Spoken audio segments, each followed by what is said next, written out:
بسم اللہ الرحمن الرحیم رب اشرح لی صدری ویسر لی امری واحلل عقدۃ من لسانی یفقہوا قولی۔ ہم چونکہ یکم رمضان سے لے کے کل تک اس موضوع سے متعلق مختلف واقعات بیان کر چکے ہیں، آج باقاعدہ موضوع کا آغاز کر رہے ہیں، جو کہ ہم نے آپ کی خدمت میں عرض کیا تھا کہ یہ سال اموات کا سال رہا ہے۔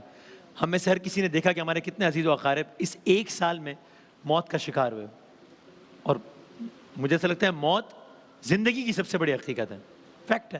روزانہ ہم دیکھ رہے ہوتے ہیں اپنے سامنے لوگ جنازے جاتے ہوئے دیکھ رہے ہوتے ہیں، اور ایک لمحے کو تو خیال آتا ہے نا اس وقت کہ بس آج جو ہے وہ کیریکٹرز یہ ہیں، کل کیریکٹرز ڈیفرنٹ ہوں گے۔ آج میں اس طرف ہوں، بیٹھے ہوئے دیکھ رہا ہوں کہ ایک جنازہ جا رہا ہے اور لوگ لے کر جا رہے ہیں، کل کردار تبدیل ہو جائیں گے، ماحول یہی رہے گا، کل میں جا رہا ہوں گا اور لوگ دیکھ رہے ہوں گے اور تبصرہ کر رہے ہوں گے، فیکٹ ہے۔ تو ہم نے یہ کوشش کی تھی کہ لاسٹ ٹائم جس طرح قیامت کے آثار، قیامت کی نشانیاں، قیامت سے پہلے قیامت کے بعد سب کیا ہوتا ہے، اس دفعہ کا موضوع رکھیں موت۔ موت کے وقت کیا ہوتا ہے، موت کے فوراً بعد کیا ہوتا ہے، پھر پہلی رات کیا ہوتا ہے، یہ سارے معاملات کیا ہیں قرآن و احادیث کی روشنی میں۔ آغاز کرتے ہیں، سب سے پہلے ذرا سائنٹیفکلی آ جائیے۔ ایک مضمون ہے جس کی تیاری میں کراچی یونیورسٹی کے جو جتنے بھی ریلیونٹ ڈپارٹمنٹس ہیں، microbiology, biology, chemistry, nature, journal of criminal law and criminology, یہ سارے ڈپارٹمنٹس ہیں، ان کی ایک ریسرچ کا ایک خلاصہ ہے کہ ٹائم بائی ٹائم جب انسان اس دنیا سے جاتا ہے ہوتا کیا ہے۔ تو جب کسی انسان کی روح قبض کر لی جاتی ہے کچھ سیکنڈز بعد کیا ہوتا ہے، مرنے کے فوراً بعد انسان کا جو دماغ ہوتا ہے جس کی بنیاد پر وہ سمجھ رہا ہوتا ہے کہ میں دنیا پہ حکمرانی کر رہا ہوں، یہ ایک جھٹکا، ایک کھچکی، ایک لمحہ، ایک حادثہ، کچھ بھی، یہاں انسان کی موت ہوتی ہے، اور سائنٹیفکلی اپرووڈ ہے کہ اس کے مرنے کے کچھ سیکنڈز بعد انسان کی جو دماغ کی سرگرمی ہے وہ اچانک بڑھتی ہے اور پھر اتنی تیزی سے ختم ہو جاتی ہے۔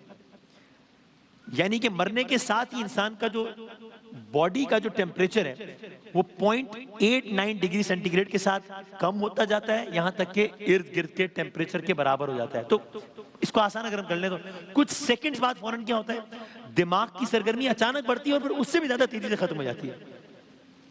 پھر کچھ گھنٹے گزرتے ہیں، کچھ گھنٹوں بعد انسان کے جسم کے ساتھ کیا ہوتا ہے، انسان کے جسم میں کچھ ہی گھنٹوں بعد پٹھوں میں چونکہ کیلشیم جمع ہونے لگتا ہے پٹھوں میں، اس کی وجہ سے لاش اکڑ کے سخت ہونا شروع ہو جاتی ہے۔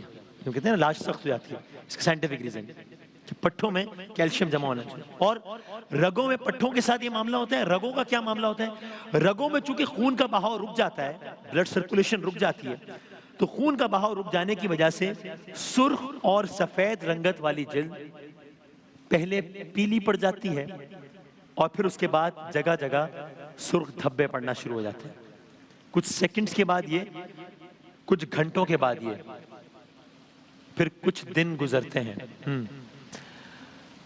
کچھ دنوں بعد کیا ہوتا ہے، مرنے کے 1 سے 2 دن بعد یا کچھ دنوں بعد ہی مردے کے جسم سے شدید ناگوار بو اٹھنا شروع ہو جاتی ہے۔ اور ایسا کیوں ہوتا ہے، کیونکہ اس دوران جو جسم ہوتا ہے جو کہ گل رہا ہوتا ہے، جو کہ سڑ رہا ہوتا ہے، اس جسم سے بدبو پیدا کرنے والے مرکبات کی بڑی مقدار خارج ہو رہی ہوتی ہے۔ اس کی وجہ سے جسم سے شدید ناگوار بو اٹھنا شروع ہو جاتی ہے۔ 1-2 ہفتے بعد کیا ہوتا ہے، مردے کے بال بھی 1-2 ہفتے بعد جھڑنا شروع ہو جاتے ہیں۔ مرنے کے تقریباً 3 ہفتے کے بعد، ہم نے سیکنڈ سے شروع کیا، اب 3 ہفتے تک ہے، 3 ہفتے بعد مردے کی رنگت جامنی پڑ جاتی ہے،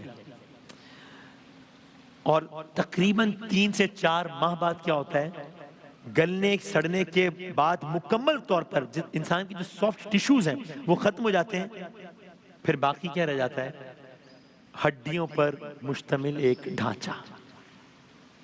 یہ ہے انسان کی اوقات، یہ ہے انسان کا معاملہ۔ کیا آپ نے دیکھا، سیکنڈ بعد، گھنٹوں بعد، ہفتوں بعد، ہفتے بعد اور مہینوں بعد، یعنی آج ایک انسان بادشاہ ہے، ابھی موت آئی سیکنڈ کے بعد یہ ہے۔ آج ایک انسان وزیر، ابھی موت آئی ہفتے بعد یہ ہے۔ آج فلاں عہدے پر ہے، موت آئی مہینے بعد یہ ہے۔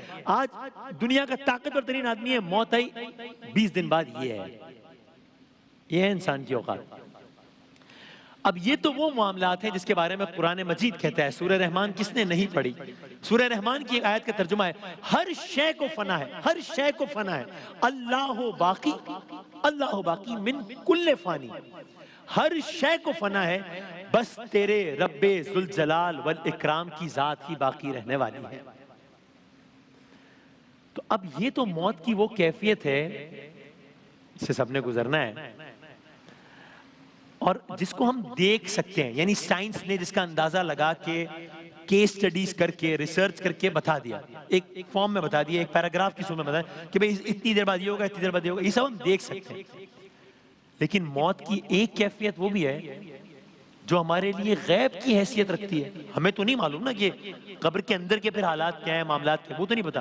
یہ تو سائنٹیفکلی کچھ پروف فیکٹس بتا دیے ہم نے صرف۔ تو بعد میں کیا ہوگا یہ احادیث کی روشنی میں سنیے۔ ایک حدیث کا مفہوم ہے کہ ملک الموت جو سب کی روح قبض کرتا ہے، ملک الموت جب اس دنیا کے تمام انسانوں اور اس دنیا کے تمام جنوں، یعنی سب کی روح نکال چکے ہوں گے، سب مر گئے، کوئی نہیں بچا، ملک الموت نے سب کی روح قبض کر لی، اب کیا ہوگا؟ اب فرشتوں کی باری آئی ہے۔ اب ملک الموت اللہ تعالیٰ کے حکم سے فرشتوں کی روح نکالیں گے، یہاں تک کہ انہیں بھی موت آنا شروع ہوگی، یہاں تک کہ جبرائیل، یہاں تک کہ میکائیل، یہاں تک کہ اسرافیل، ان کو بھی موت کا سامنا کرنا ہوگا۔ پھر اس کے بعد کیا ہوگا؟ پھر اس کے بعد اللہ باقی ہے، اللہ کے سوا صرف ملک الموت باقی ہوں گے۔ تب اللہ ملک الموت سے فرمائیں گے کہ تم روحیں قبض کرتے تھے، آپ روحیں قبض کرتے تھے، لیکن آپ کو نہیں معلوم، تمہیں نہیں اندازہ کہ نزع کی تکلیف کیا ہے، کس طرح روح جسم سے جدا ہوتی ہے۔ اب میں تمہیں حکم دیتا ہوں کہ خود اپنی روح نکال لو۔ تب ملک الموت کوشش کریں گے مگر ایسا کر نہیں پائیں گے، تب اللہ حکم دے گا اور وہ بھی فنا سے دوچار ہو جائیں گے۔ سب کو موت دینے والے کو موت آ جائے گی، موت سب کو آنی ہے، سب کو موت دینے والے کو بھی آنی ہے۔ ہاں پھر یہ الگ بات ہے کہ مختلف روایات کا مفہوم یہ ہے کہ ایک ایسا منظر بھی ہوگا روز محشر کہ جب اللہ خداوند تعالیٰ خود موت کو موت دے دے گا، اس سارے مرحلے کے بعد موت کو موت آ جائے گی کہ اب موت کو موت آ گئی، اب آج کے بعد کوئی نہیں مرے گا، اب لوگ ہمیشہ ہمیشہ زندہ رہیں گے جو بھی جس حال میں۔ تو بہرحال جب یہ ملک الموت والا معاملہ ہوگا کہ جب اللہ تعالیٰ اسے بھی موت سے دوچار کر دے گا، یہ وہ معاملہ ہوگا، یہ وہ مرحلہ ہوگا جب اکیلا اللہ باقی ہوگا، اور یہی وہ موقع ہوگا کہ اللہ تعالیٰ فرمائے گا کہاں ہے دنیا کے بادشاہ، کہاں ہے دنیا کے شہنشاہ، کہاں ہے دنیا کے حکمران؟ اور اگر میں اپنے الفاظ میں کہوں تو پن ڈراپ سائلنس ہوگا، کوئی جواب نہیں آئے گا، کوئی جواب نہیں آئے گا۔ تب اللہ تعالیٰ خود فرمائے گا، جس کو قرآن کی ایک آیت کا ترجمہ ہے، آج بادشاہی کس کی ہے؟ اللہ واحد القہار کی۔ آگے بڑھتے ہیں۔ سرکار دو عالم صلی اللہ علیہ وآلہ وسلم، آپ کا ایک بڑا احسان ہم پر یہ بھی ہے کہ آپ ہمیں وہ باتیں بھی بتا گئے ہیں کہ جو اگر نہ بتاتے تو شاید ہم تیاری بھی نہ کر پاتے۔ سرکار دو عالم کی حدیث کا مفہوم سنیے، فرمایا بے شک میں وہ چیزیں دیکھتا ہوں جو تم نہیں دیکھتے، میں وہ کچھ سنتا ہوں جو تم نہیں سنتے۔ اللہ کے خوف سے آسمان چرچرا رہا ہے اور اسے چرچرانا چاہیے۔ اس ذات کی قسم جس کے قبضے میں میری جان ہے، آسمان میں 4 انگل جگہ بھی ایسی نہیں ہے جہاں کوئی نہ کوئی فرشتہ اپنی پیشانی اللہ کے حضور رکھ کر سجدہ نہ کر رہا ہو۔ اگر تم وہ باتیں جان لو جو میں جانتا ہوں تو تم بہت کم ہنسو اور بہت زیادہ رو، اور اللہ کی پناہ مانگتے ہوئے جنگلوں میں میدانوں میں نکل جاؤ۔ مفہوم ہے، فرمایا کہ جنت میں جانے والا غافل ہے کہ وہ اگلے لمحے یعنی مرتے ہی جنت میں چلا جائے گا، اور جہنم میں جانے والا اس بات سے غافل ہے کہ وہ اگلے لمحے جہنم میں چلا جائے گا، یا قبر میں اسی کی اعمال کے حساب سے ہی جنت یا جہنم نما ماحول ہو جائے گا۔ کیا مطلب؟ کہ جنت میں جانے والا غافل ہے کہ جنت میں جائے گا، جہنم میں جانے والا غافل ہے کہ جہنم میں جائے گا۔ یعنی بظاہر ایک انسان ہے جو بہت شدید تکلیف میں زندگی گزار رہا ہے، اس کی زندگی کا ایک لمحہ پرسکون نہیں ہے، اس کو مثلاً اولاد کا بھی غم ہے، اس کو صحت کا بھی مسئلہ ہے، اس کو مال کا بھی مسئلہ ہے، اس کو رزق کا بھی مسئلہ ہے، شدید ترین پریشان ہے آدمی۔ لیکن اسی آدمی کا اگر آخرت کا معاملہ آسان ہے، ادھر اس کی زندگی ختم ہوئی، زندگی ختم ہونے کا مطلب ہے اس کی تکالیف ختم ہو گئی، نعمتوں کا آغاز ہو گیا۔ تو یہ جنت میں جانے والا آدمی جانتا نہیں ہے کہ اس کا اگلا لمحہ آرائش سے بھرپور ہے. ادھر موت آئے گی اور اس کے اچھا وقت شروع ہو جائے گا. اور اسی طرح جہنم میں جانے والا آدمی وہ بھی نہیں جانتا. یعنی فرض کیجئے کہ ایک آدمی ہے بہت عیش عشرت مال دولت طاقت شہرت کے سمندر میں زندگی گزار رہا ہے اور اس کا آخرت کا معاملہ خراب ہے تو بس ایک ہچکی ہے اور ساری آرائش ختم ہے اور عذاب شروع ہے. ایک اور حدیث کا مفہوم ہے, سرکار نے فرمایا صلی اللہ علیہ وآلہ وسلم, وہ آدمی جس نے پیدائش سے لے کر, سنیے گا, پیدائش سے لے کر مرنے تک, فرض کیجئے کوئی ایسا آدمی ہے جس نے پیدائش سے لے کر مرنے تک کبھی کوئی بھی تکلیف نہ اٹھائی ہو, تو مرنے کے بعد جب اسے جہنم میں صرف ایک غوطہ دیا جائے گا نا, یا میں اپنے الفاظ میں کہوں صرف ایک نظارہ کرایا جائے گا, صرف ایک چکر لگوایا جائے گا اور پھر اس کو کھڑا کیا جائے گا اور پھر اس سے اس کا حال پوچھا جائے گا, تو وہ کہے گا بار الہ مجھے لگتا ہے میں نے تو کبھی دنیا میں کوئی آسانی یا خوشی دیکھی ہی نہیں ہے.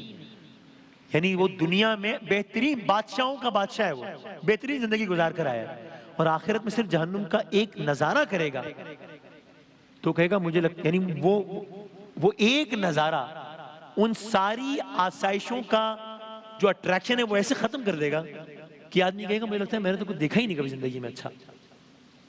یعنی اس سے وہ سب اتنا تکلیف دے لگے گا.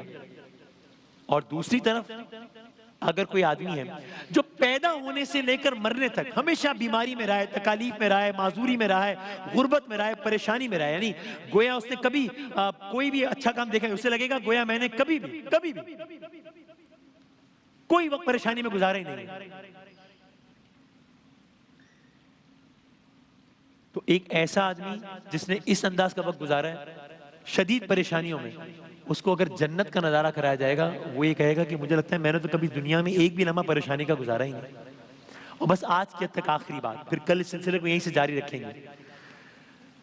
سرکار دو عالم نے اسی معاملے کو اس طرح بیان فرمایا, اگر میرے الفاظ مفہوم,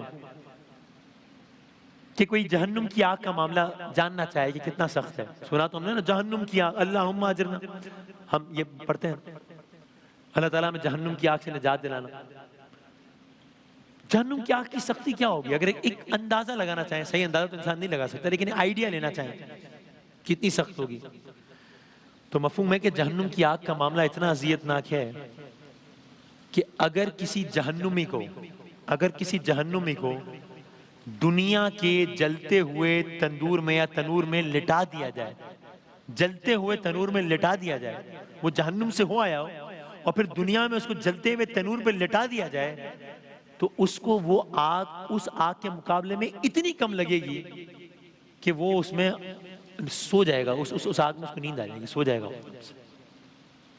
اتنا سخت معاملہ ہے. تو یہ انسان کی موت کے فوراً بعد کے واقعات. پھر اس کے بعد کیا ہوگا جسم کے ساتھ, قبر میں سارے واقعات انشاءاللہ سلسلے کو کل یہیں سے آگے بڑھائیں گے.